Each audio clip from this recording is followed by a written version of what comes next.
Hello chess friends and welcome to the of Chess channel and welcome back to our 150 attack series. So in this series I'm going to show you a very nice and effective way how to beat the modern defense, how to beat the Pirc defense, and today we're analyzing a different line that we haven't analyzed before. Today we'll see this early e5 idea by black that is sort of a defensive idea that black will try many times in order to simplify the game, in order to block out the center, in order not allow white to play the move e5, because many times, if you have followed so far the 150 attack series, many times the move e5 by white was the main attacking goal. Many times when the knight is on f6 we get also an extra tempo with the move e5, then the pawns are rolling, we get some spaces, we get some attacking opportunities on the king side. So that's why this early e5 idea, as I said, is the main strategic defensive goal here by black. Black is trying to really fix then the center and is not allowing you to break through in the center of the board. So if you haven't followed the 150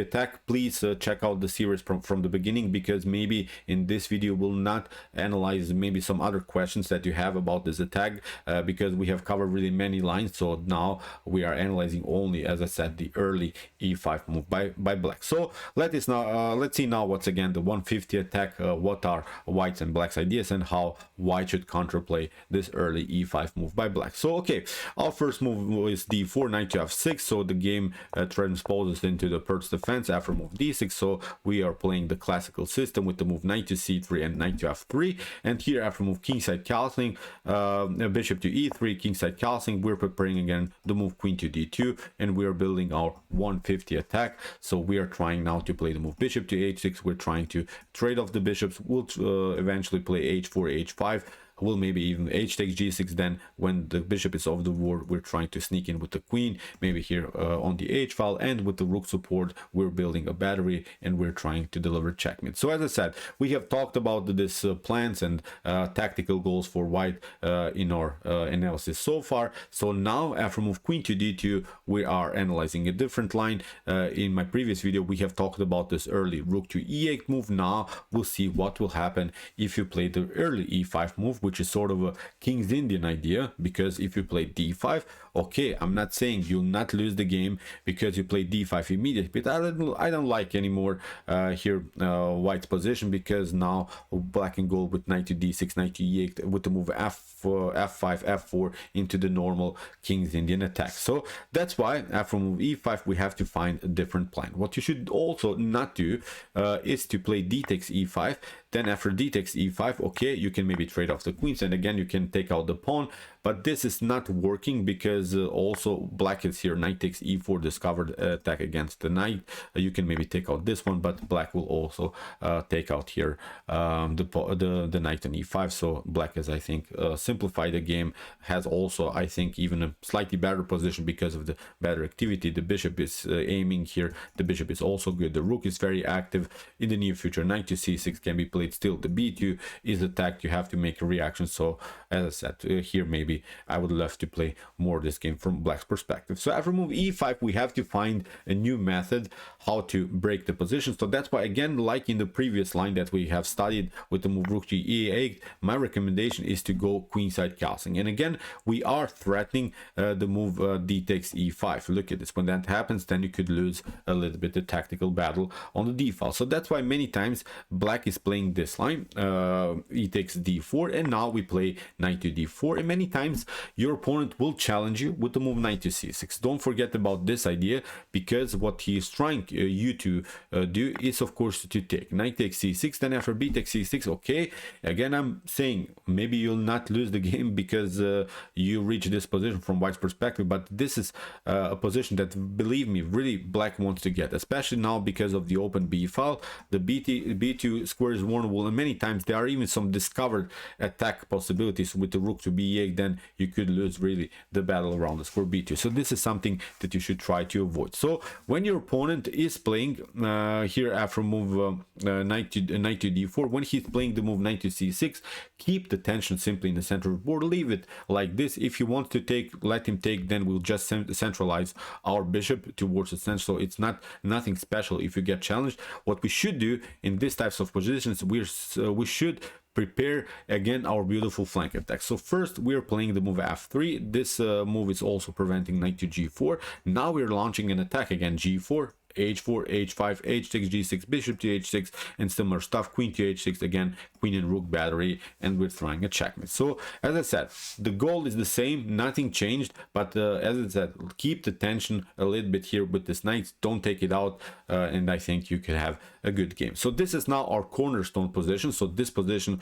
we are analyzing today with the move knight to c6 and the move afterwards. So in the continuation of the video, we'll analyze also the move rook to e8, but also here the move d5. That could be a possibility to break in the center of the board. So okay, here after move f3, what your opponent could do is here to play the move bishop to e6, and this move has been played many times. I see many games in the database. It's a popular idea by black, and again black is hoping for maybe here this idea knight to e6, f takes c6, and then maybe okay, you can play bishop to c4, but this move can be protected with queen to e7.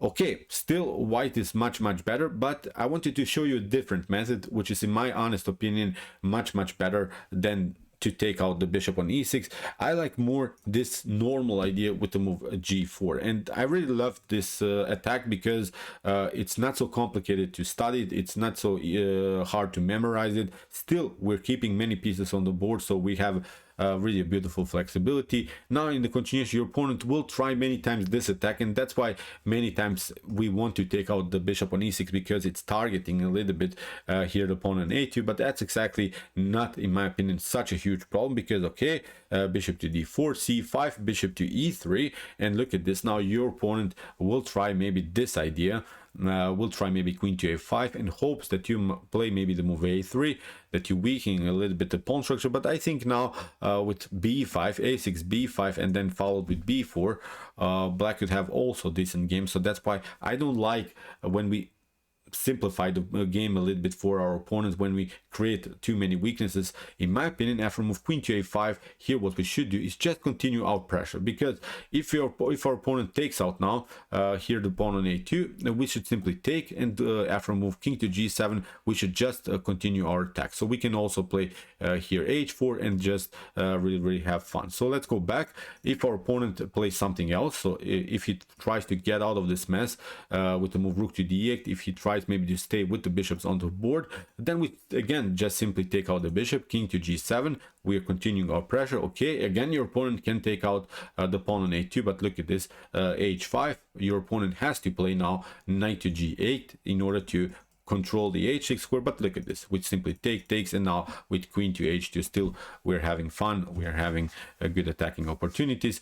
Your opponent could maybe retreat here to e6, but now with king to b1, we solve every positional problem that we have in the continuation. Now with queen to a8, look at this, queen to h8, we're getting into the attack in the continuation. After king to e8, we can maybe play even g5. I think f4, f5 is now working. We just want to open files, open diagonals in front of the king. The knight is a little bit stuck. Look at this, f6 is weak, knight to d5 can happen. So many tactical opportunities for white for sure. So the evaluation is here +4 for white in this particular position, which is very wild. So this is not working in my opinion for black. That's why I love really this continuation of the attack. We're not stopping, although we have a vulnerable a2 pawn. So I wanted to show you again different line after move bishop to e6, and we are continuing with, as we said already, with our g4 idea. Again knight to d4, bishop to d4, again this defensive idea with queen to a5, again bishop to h6, bishop takes h6 can be also played, very interesting, bishop to h6, and now your opponent can take out the pawn on a2. But this is not again such a huge problem, because we can continue h4, bishop to e6, we can continue with h5. Okay, your opponent can maybe create a check, but look at this now, king to d2, and now the queen has to escape from the attack. You have to play something like queen to a5, and now we are just already there, we're already continuing our pressure. Look at this, you have to open now some of these files, and now g5, if you play knight to h5, look at this, we have even this common rook sacrifice that is possible. We have played in our 150 attack series so many times the beautiful exchange sacrifice on h5. Now opponent takes, and look at this, for instance, the bishop is also hanging. So too many dirty traps in this particular position. So let's see different continuations. So we see that actually after move f3, this knight to c6 followed with knight takes d4, bishop to e6 is a little bit slow.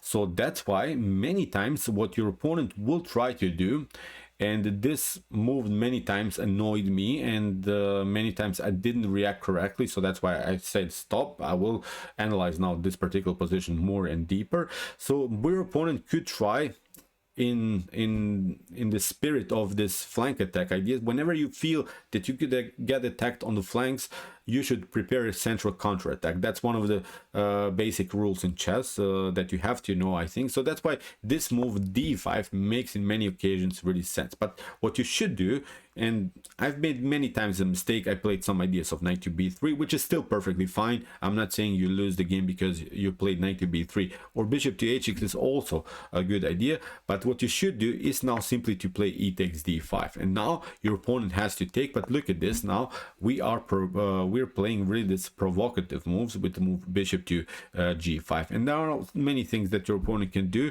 Your opponent could do maybe the move f6, but now he gets a little bit under pressure with the move bishop to c4. If he takes, then of course we take out here with the knight to d5, and we're threatening of course some discover checks with the move bishop to c4, knight to c7, king to h8 can be played. And now look at this, the knights are very active here. They're dancing around the square c7, so it's a much better continuation. So after move e takes d5, as we said, knight to d5, you could maybe try bishop to g5, and okay, your opponent could maybe even cover himself with the move knight to f6. But now again we have reached this position, we can still attack with the h5, h4 and similar stuff, or we can even try here bishop to c4, continuing the pressure here against this weakness. You see, whatever you do, I think black in this types of lines has played too many times with the same piece. So he played once with the knight, took then the pawn, retreated with the knight. Meanwhile, we have done something, we have a beautiful activity. Look at this, the battery is working,